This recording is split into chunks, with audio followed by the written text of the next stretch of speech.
Folks, if you want to listen to a discussion of two people who are living with rheumatoid arthritis with no symptoms, who are on no drugs, but who have previously been through the nightmarish existence that this disease can bring, then that's what you're in for today. My guest is Johanna. She's in Canada, and she and I did an interview 6 years ago where she described how she'd come off a huge laundry list of medications with rheumatoid arthritis. And I reached out to her and said, let's get back together and have another conversation. 6 years later, no drugs, and find out how she's doing living purely with lifestyle strategies after reversing her symptoms of RA using the Paddison Program for rheumatoid arthritis and then staying connected with myself on a pretty infrequent basis, just checking in with me over those past 6 years and keeping everything on track.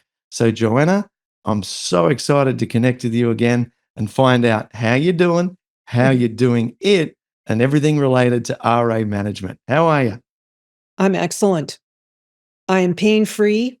I sleep well. I'm living the dream. I retired in 2019, which I didn't think I was ever going to do because of all the medications. And I thought, for one shot of Enbrel, it was $450 a week. How do you live on a retirement pension with that? So, but being medication free, I'm in this house, that's the kitchen. And those are the windows to the lake. It's a house on a lake. It's a 4,000 square foot house on a lake. And this is the lake behind me. And that's our property. Wow. Wow. Yeah. How does it feel to be able to walk around like this? I mean, you move effortlessly, right? We'll talk about your health in a minute, but what's it feel like to be living the retirement dream with this gorgeous property near the lake?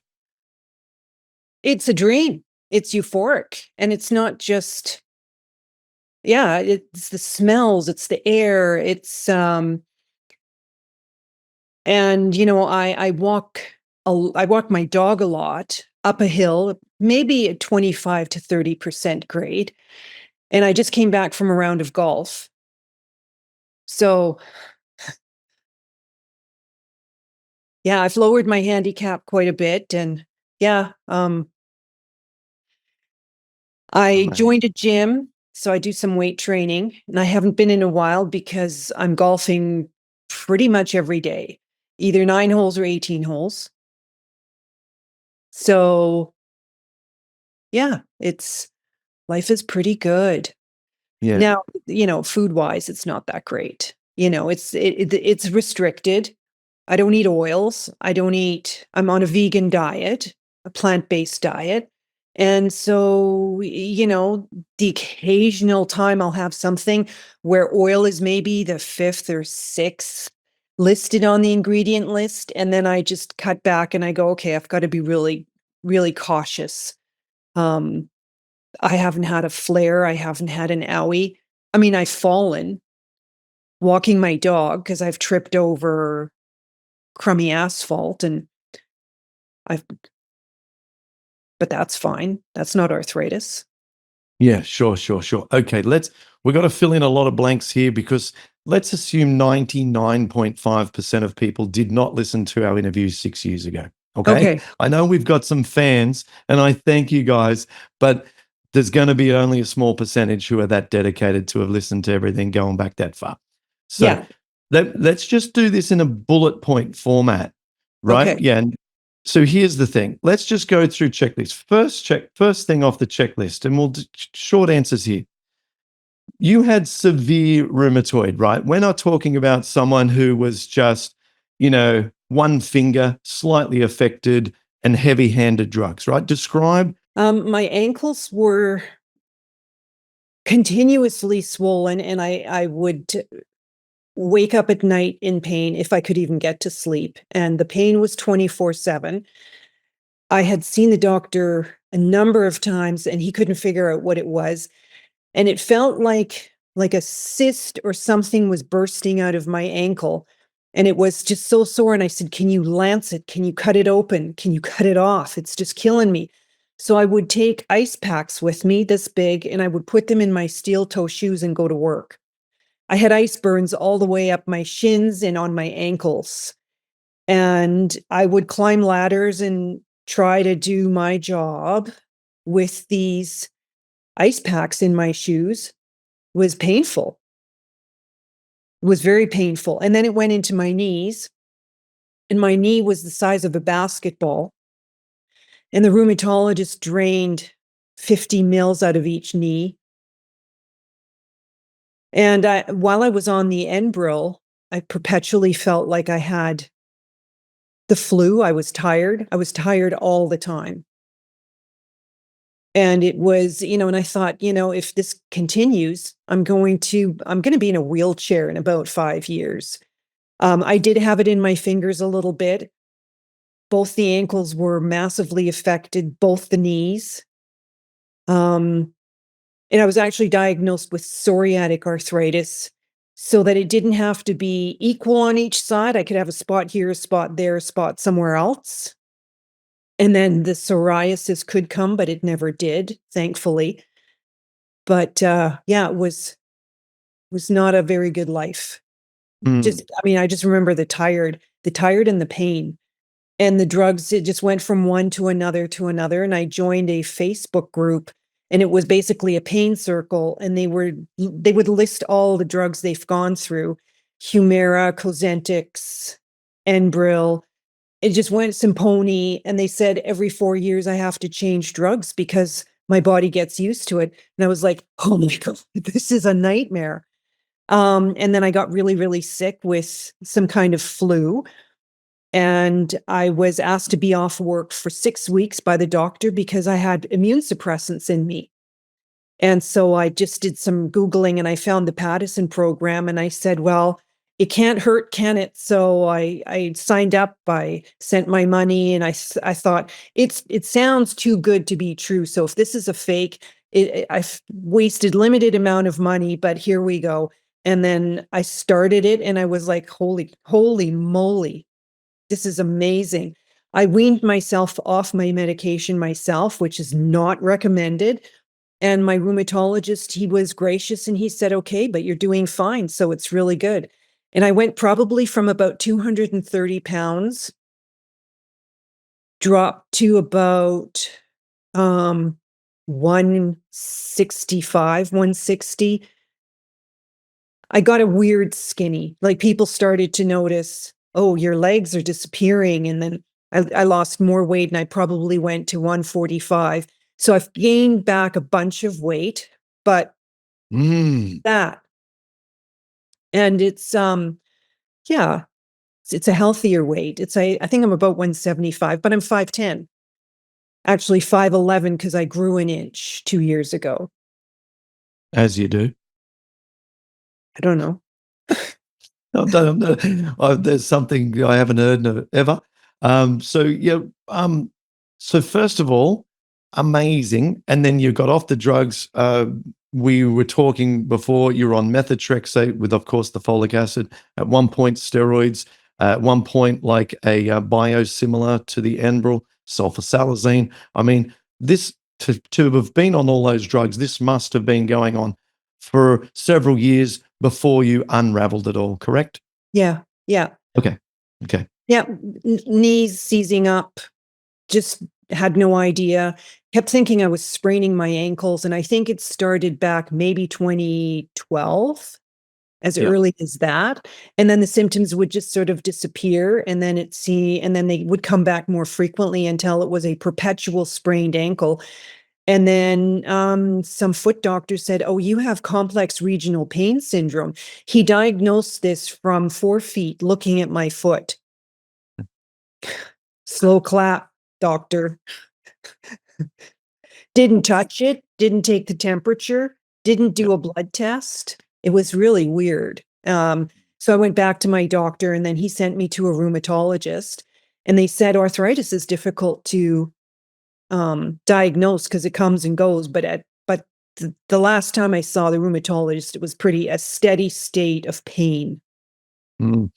Okay, so we've established that you've been through the ringer with RA medicines, RA symptoms, draining both knees, ankles swollen, thinking about wheelchair possibilities, etc. We've secondly established that today you live in symptom free, right? You can get up, walk around, you're walking your dogs. When you wake up in the morning, do you have morning stiffness or does it bother you during the night? No, no, because of the weight training, well, after I had my knees drained, they were funky, right? They didn't really bend, and you were kind of afraid to bend them, and there was some weird tightness. And so I've started to do this squat that my daughter recommended, and it's like when farmers pick berries in the fields, they just squat down. And so your feet are flat and you're completely squatted down almost as though you're sitting, and then you get back up. And I haven't been able to do that until this year.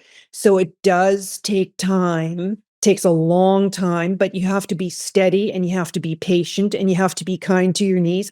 And I remember writing you on in the forum, I got pinching knees here and there, which I just remembered, and I don't have pinching knees anymore. And because I'm doing these squats, I think. And I'm just getting the full motion. I can sit cross-legged. I can sit on my knees, On your ankles. sit on my ankles. Yeah. Yeah. Okay. Yeah. Yeah. Yeah. Okay. So what we've learned, just to help people think this through here, is that deep squats are very, very helpful for the knees. And and you mentioned the forum. What here Joanna's referring to is our coaching platform where we have a community of members where we all, share advice and curriculum and everything. So in there, what we've done is we've put information around how deep squatting can be really helpful for knees. And we don't go in and out in the way that you might see at the regular gym. What we do is we get in, we hold, and we come back out again. We're not looking for any pinching at all. We're looking for, okay, I feel some discomfort at that point. Let's hold 30 seconds, come back out again. And it's something we can do just twice a day and we're done. Okay. So that's awesome that you've been able to do that. And then ankles. How are ankles today? There are just ankles. They're not cankles. I don't need ice packs.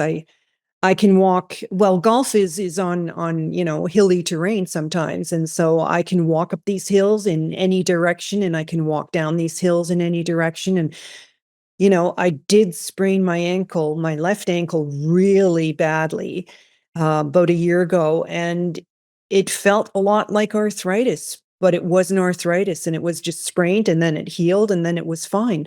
So, and it's fine today.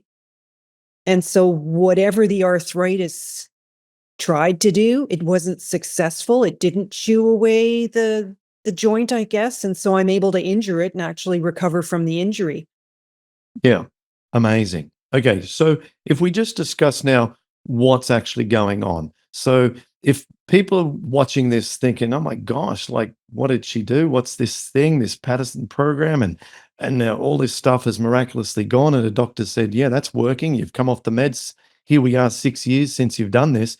And you're basically like just living like any other person with a difference, let me add, that you're far healthier than any other person who's retired and so on. Like are you on any meds at all for anything? I avoid medications because I don't want them to mess up my stomach or mess up my microbiome. Yeah, exactly. Which is what I So, was going to just mention. So what we've yeah. done here, we've got to get rid of symptoms to the extent that you have, we have to completely eliminate bacteria, toxins, and food particles getting into the bloodstream. That's our primary objective. And if we heal the mouth, which is leaky gum, heal the gut, leaky gut, and we improve our oxidative stress, which is the balance between antioxidants in the body and free radicals, and we reduce our sympathetic nervous system activity, which is stress, And we put all these things together. We have adequate vitamin D, optimize our omega-6 to 3 ratio, and we stimulate the body with happiness hormones all the time, doing things that we love. We can end up like you. Yeah. Okay. There are so many nuances to this, which is why, we help people to do this. But it's like, there you are. Here I am, two human beings with, like, I'm 18 years since diagnosis. We're sitting here together having a conversation. I live near the beach. I go outside in nature. You've moved to the forest.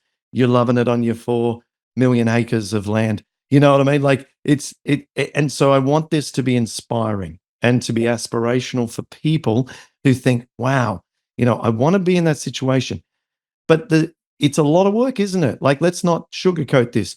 You've mentioned before, you have to apply discipline to your diet. You've had to rebuild your strength and fitness. So tell us all the things that you've done to get to this and what you have to do to maintain it. Well, I started the Paddison Program, and I went with the first steps, which was the cucumber and celery cleanse. And then I just started adding foods and made sure they were okay. And then whenever I had sort of a big question mark, I would just go back to the celery and cucumber juice. When I had the Baker's cyst earlier this year, I did celery and cucumber juice. Within a week, I was able to bend my leg and walk. And the doctor said, this isn't even possible. Even with a Baker's cyst, no matter how you got it. And he was like, that's just amazing. And he said, what did you do? I said, cucumber and celery juice. So anyway, I did do hot yoga when I was living in the big city. It was accessible. It was there. It was hot. It was really hot. It was, and you can't even get your clothes off because you're so sticky. But it did help. It helped a lot with mobility. And it was great that way. And I didn't really take on weight training until earlier this year. We did some light biking, but it's mostly been a lot of walking, some biking in the city to commute back and forth to work, and always golf. And now golf has really amped up. And we have a very hilly course, very hilly. And so, I mean, 3 of those hills, pushing a 50-pound bag up a hill, you get a good workout. It's 14,000 steps. So, Yeah. And yeah. see, the big clue here is you're moving the parts of the body that were affected. Yeah. Okay. So knees, ankles, obviously, lower part of the body below the hips. And your strategy was to move, move, move, move, move. Okay. So we come back to the simplicity of the body, which is there wouldn't be a joint there unless that part of the body is meant to move. Let's move it. That's the way it gets nurtured. And by moving it, we also engage all of the surrounding soft tissue, which builds strength. So amazing, right? It's part of the Paddison Program formula, 60% food, 40% exercise. So I try to stick to that. And I try to keep a step counter. Well, it's my phone. And I always try to make sure I get X number of steps in per day. So often with great excess. So, Sure. You showed us the bicep a minute ago. You're looking very strong. Do you also now do upper body workouts as well? yes. There's an exercise, where you do this. Yeah. I use 25 pounds now. Solid. I leg press 220 pounds. Wow. Yep. Yeah. So it got to a point where I thought, well, I don't want to keep doing too much. So I dialed it back a bit, and I've just given myself a break, and I'm doing like obsessive amounts of golfing. Yeah. But I walk. I don't take a power cart. I walk. Yeah. Yeah. I made that note when you mentioned before pushing that 50-pound thing up the hill. I made a note to myself, you're not in the cart. Interesting. That's why you're in such good shape. Yeah. Now let's get away from the physical stuff, because so much of this is mindset and determination and commitment and all of that stuff. I want to hear, what are some of these sort of repetitious thoughts, maybe at a subconscious level, but you'll be able to dig them out when we probe here, that you have about your future and who you are as a person that's helped you overcome this?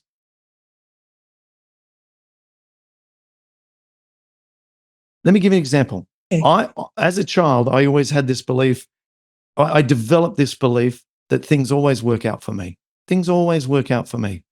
And another one that I got through university was I'm the luckiest guy in the world. And I completely expect luck and for things to work out for me. And having that, I think, then means I take action or I attract things. And I'm curious because it's not something I talk about much with other people, but you must have something like that to be pulling these kind of results into your life. I honestly don't think I do, mostly with respect to food, because food is such a big deal everywhere you go. Um, it's more fear-based because that pain, that not sleeping because of pain, that that is just beyond scary because I had no idea at the time that it was happening. Is this ever going to stop? I mean, there's giving birth pain. You have babies, but at some point that's going to stop. You're not going to be in labor for the next 10 years. But I didn't know whether that pain in my ankles and in my knees was ever going to stop. And I don't want to go back to that. I have goosebumps just thinking about it. It's just so that's my primary driver. And I think my commitment to it is seen by others, and my husband is very gracious in researching foods that he can cook for me because he's the cook. And we just go to restaurants, and I just, we go to parties and they say, "What do you eat?" I say, I have a specialized diet, and that's okay. Just do what you need to do. It doesn't bother me. Eat fish, eat bacon, rub it in my face. It doesn't bother me. But you know what? When you clean dishes after somebody's eaten steak and there's fat in there, I'm going, what is this shoe polish on my hands? And you've just eaten this. Like, it's not going away. I'm using soap. It's not leaving. And I used to eat that. But anyway, you know, and so you know, I can keep going that way. That for me is my motivator. It is to never go back to that again, and to have something that painful control my life. I guess it's me wanting to be in control of my life.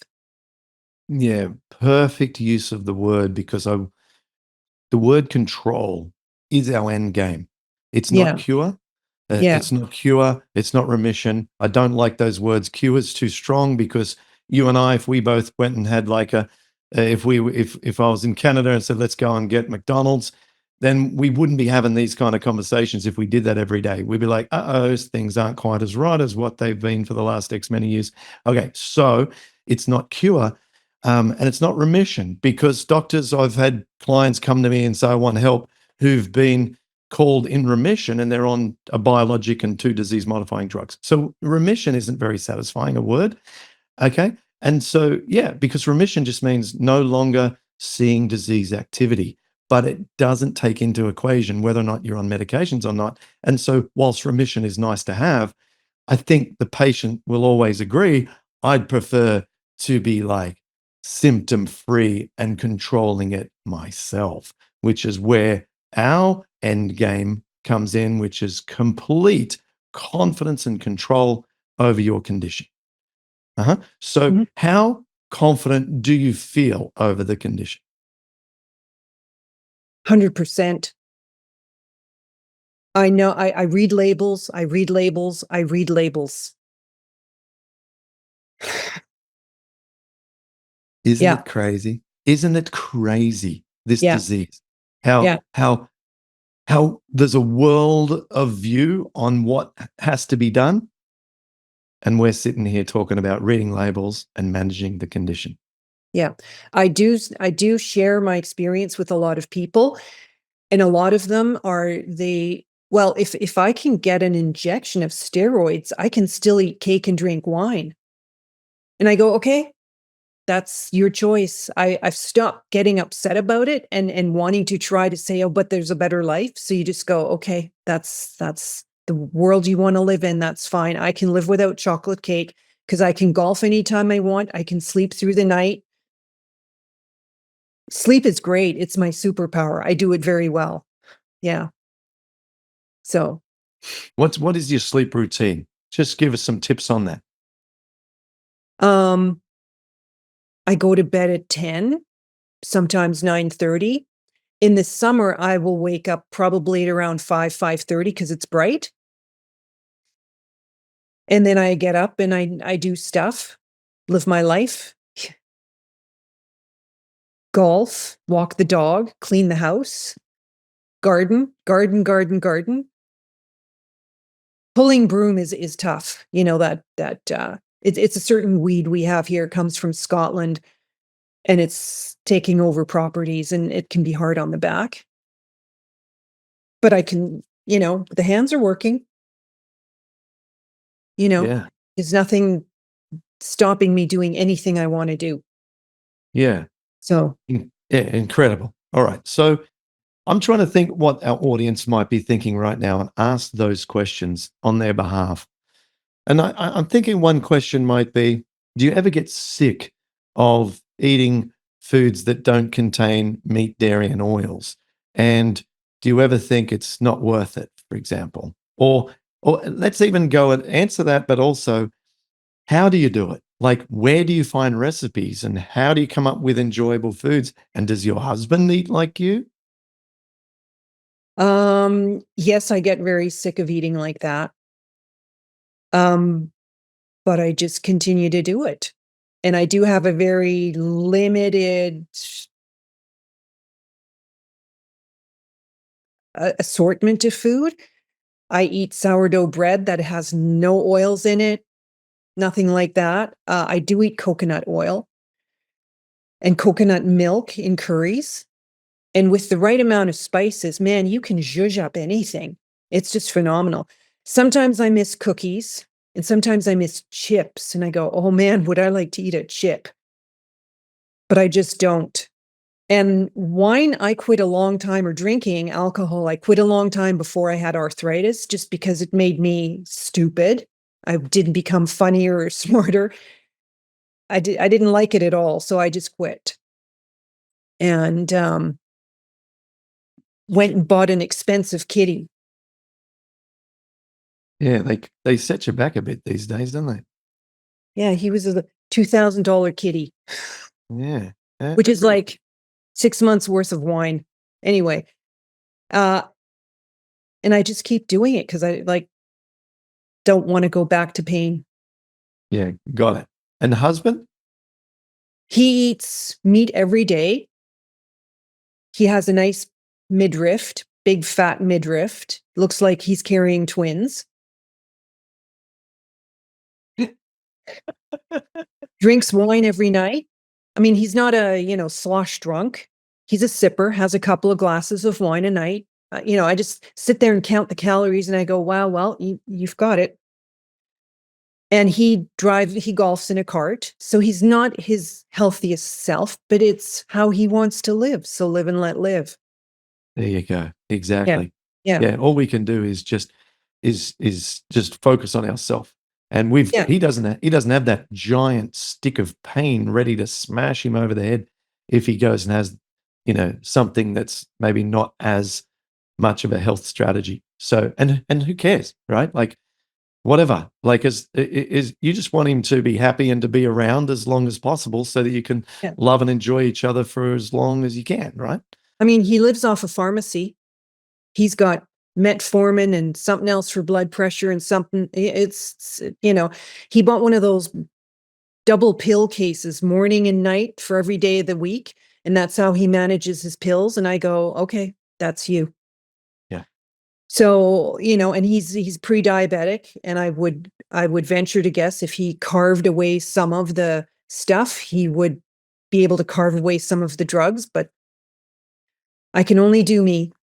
Yeah, that's it. We can only do me. And I think that's a wonderful thing. And you're exuding judgment judgmentless. Is that a word? A judgment-free attitude. And likewise, all I think of is what, like, and I'm not speaking about your husband. When I see people like their shopping carts and what they're putting on the Travelator thing at the shopping the grocery store, I think to myself, but why would you do that to yourself? Like, I think like it's like you've got this beautiful gift from God, this human body, a temple, and you're just putting pollution directly into it. Why Yeah. would you do that? Yeah. But anyway, yeah, that's Yeah. all. It's more of a exasperation rather than judgment. You know what I mean? Well, some people have the mindset that you can just go to the doctor and you get pills to cure it. They've got a pill for that. They've got a pill for that. Mm, You mm, know, maybe one day they'll have an app for it. I don't know, but pills. yeah. I guess to some people, that's their freedom, is to do and eat what they want. I sometimes look at him and I go, I'm jealous that you can do that. But There you I go. feel almost blessed. I had the arthritis because I am so much healthier. And while it was the worst of the worst thing ever to happen, it's been one of the best things. So, I completely agree. yeah. Like think of all of the, again, we're not speaking about others, just you and I here. Think about all of the cancer, diabetes, heart disease, and myriad of other problems of which have far less likelihood in the future by being as healthy as possible. You know what I mean? Yeah. Hey, I want to ask you, why don't you eat a little bit more varied? Because we in our family, like I eat everything that's plant-based, from tofu through to avocados to endless nuts and seeds. And we have chocolate cake. My wife makes an oil-free chocolate cake. We eat that on the birthdays for the families.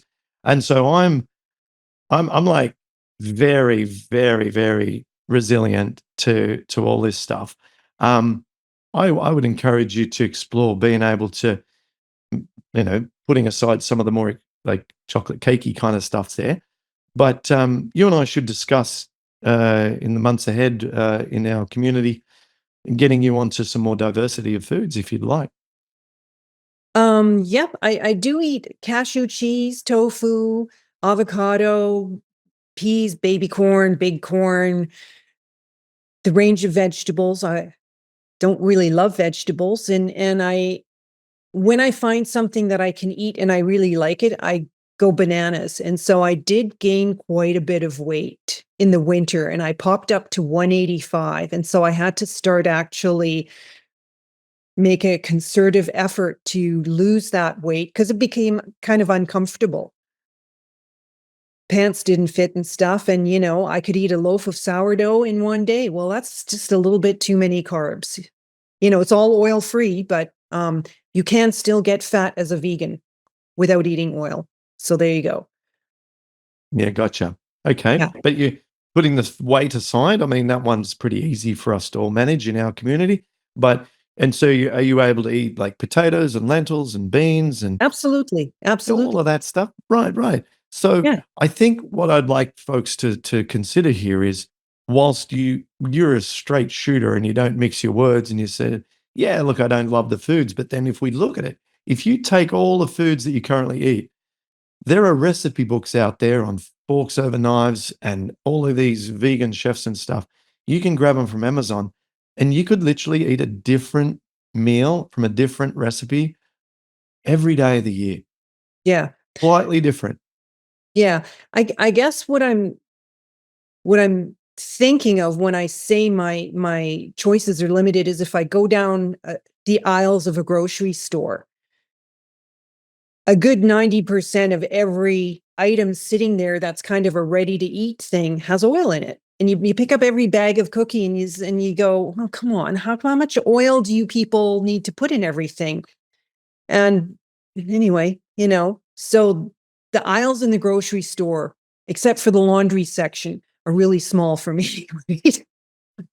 So Yeah, the yeah, produce yeah, yeah. section, I can have any part of that, and it's blueberry season, and I'm just chowing down on the blueberries. But I eat blueberries almost every day. And I found a new protein powder called Naked Pea. It Mm. tastes like a goat's butt, but it tastes okay in a shake. If you have banana and and then you have protein.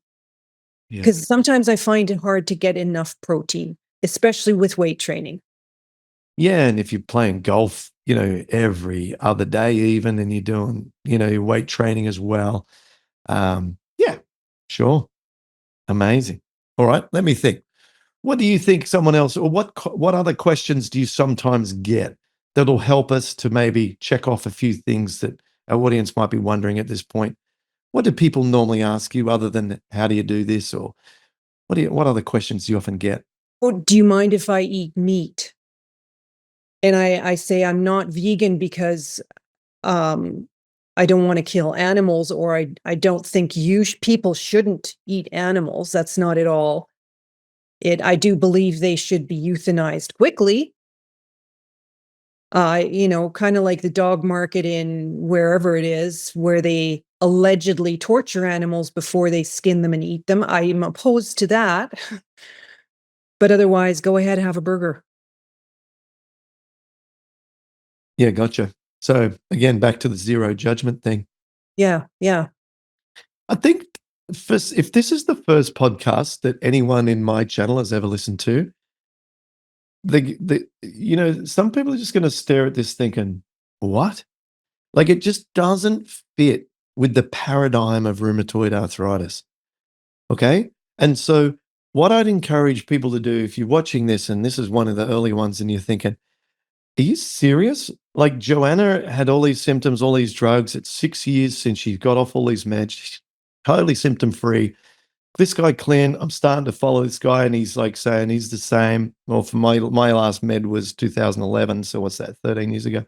So, and what I have to do is just change my lifestyle and just go as hard as I can to be as healthy as possible to get rid of all my symptoms. And the answer is yes. So there's no magic to it. It's insane levels of health. That's what we're talking about.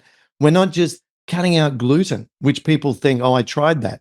No, we're talking about complete commitment in your life that it becomes your highest priority where nothing else matters than becoming the healthiest version you can and understanding the 200 plus nuances to this down to literally the food sequence, the exercise sequence for every single joint, the way to reduce stress levels, the way to produce happiness hormone, the lot. That's what you've done. Okay. So let's not just, belittle this and say, oh, go eat plant-based diet. That doesn't get you there. It's the nuances, isn't it? Yeah. Also, the cheat days do not include chocolate, milk chocolate. They do not include potato chips. They don't include a Mars bar and all that stuff, or French fries and a burger or deep fried fish. That's never, never. So, I did go. We took my mom out for a dinner, and it was a new restaurant called Feast, and we had no idea what we were in for. And they gave us this big plate, and it had all the vegetables in there with halibut. And I ate some halibut, and then there was a salad plate, and it had a full head of lettuce drenched in oil. And I ate it, and I thought, well, I wonder what's going to happen from this. This doesn't look good. And I ate the greasy potatoes. I mean, it was all fresh food, but drenched in oil. And my insides were going, oh, just get through this. But I didn't want to make a fuss. I didn't want to make a scene. No issues. But I stayed away from it for that was it. I didn't go out the next day and the day after that and have more piles of oil and grease. And if I have a salad, I say, can you put the dressing to the side? I might dip a little bit, but mostly I just enjoy the flavors of everything that's in there. And in the summer, you have lambs, things, and spicy bits, and like just the green stuff by itself is fabulous. So, or you can take fresh spinach and mix it into your curry. Mhm. And then it's somewhat cooked, but it's not limp and gross. Yeah. Yeah. Yeah. So, Yeah. Yeah. And what we're doing there for people who aren't on the Joanna Clint kind of wavelength here is we want to at least ensure that if we're ever going to, through circumstance, have to consume some oils, which mostly when heated are a free radical bomb and steal electrons from the cell membranes of our intestinal lining, opening up the possibility for cell death and therefore leaky gut. What we need to do is to co-package our meal with antioxidants so that they become the donor of the electrons rather than coming from our body. And so if we eat salad with any oily meal or another form of raw food, normally fruits, these can donate and act as antioxidants so that the net result of the meal doesn't leave us in an increased state of oxidative stress. Okay, so that's what you just said by putting some spinach with your curry. Okay, because the spinach can act as that donor. So, have we left anything out, Joanna? Is there something that you feel needs to be re-emphasized or added to what we've talked about so far? If you're first starting the Paddison program, there is absolutely no way I would have been able to tolerate that lettuce and that meal that I just described. And so you have to be stable and clear, I would say, for at least 2 years, at the very least, before I would even begin to think of saying, okay, I'm going to just drop everything and just try to blend into this little feast we're having, not make a scene. You stick to your guns. And unfortunately, you just have to be that special person at the table. People will accommodate you. They will ultimately respect what you're trying to do for yourself. And don't be shy about talking about your arthritis. I'm doing what I can to not be in pain. They will go, okay, what can we do for you? So So, true. and I would say at least 2 years, don't even touch oil. Oil is for cars. Yeah, Um, fantastic. Fantastic. Yeah, awesome. All right. Well, amazing. And then again, let me just, before we move past that, people might say, but what don't we need fats? Don't we need, essential fats? And yes, of course we do. So what we do is we supplement an algae omega-3, which is the long chain fatty acids, so that they can be immediately used by our body's cell membranes. Okay. So we have that as part of our standard protocol. And we also pick up some shorter chain ALAs via leafy greens and later on, after we've graduated through the early stages that you've talked about, through some chia seeds and flax seeds and so on. But at the start, even those higher fat foods can be a little much. And so we like to have lots of leafy greens and some omega-3 fatty acids from supplementation. So thank you, Joanna. You are living the dream outcome from so many people of our community. They will watch this and they'll say, I want to be where you are. I want to be able to golf every day and work out the gym and like leg press over 250 odd pounds or whatever you're doing. I mean, this stuff is just defying the odds. And as I say to a lot of people who have a lot of physical fitness and a perfect diet. Like, how can inflammation exist in a body that is so healthy? It's just so difficult for problems to present when you're that healthy. Okay. So it's not in that sense, it's easy to understand. yeah.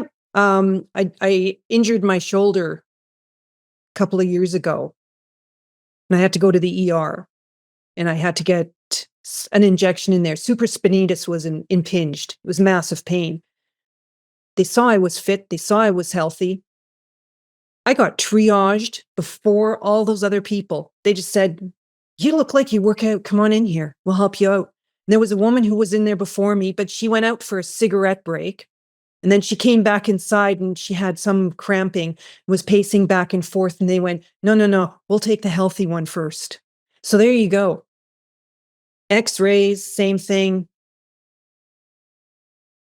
Mm. I think the health community looks at you and goes, well, at least you're trying. So Yeah. Yeah. And that's one of the greatest things about this whole thing, probably a great way for us to close this out, is that maybe even because of the discipline and because of the accomplishment that you feel, because of the mountain that you've climbed, you now feel this humble yet profound sense of, I can do anything, no matter what life throws at me, no matter how great the challenge, you know what?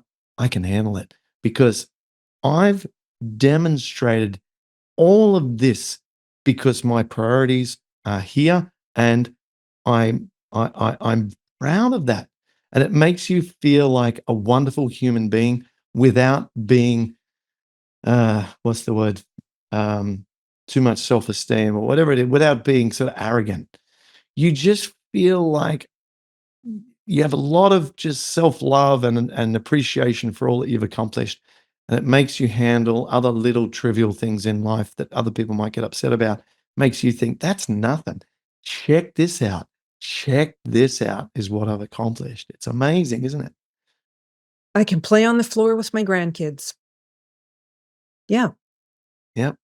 Yep. So, Yeah. Good on you. Thank you so much for coming back. Let's do it again in another 6 years okay. or maybe sooner. So Yes. thanks so much. Okay. Really appreciate it. And it's just going to help a lot of people to see that this is not only achievable, but sustainable. Okay. And thank you for making the program and for making it affordable to like everybody. Everybody can afford this. So, yeah, it's brilliant. Thank you. You're welcome. Thank you. Okay. Talk Okay. soon. Yep. Bye.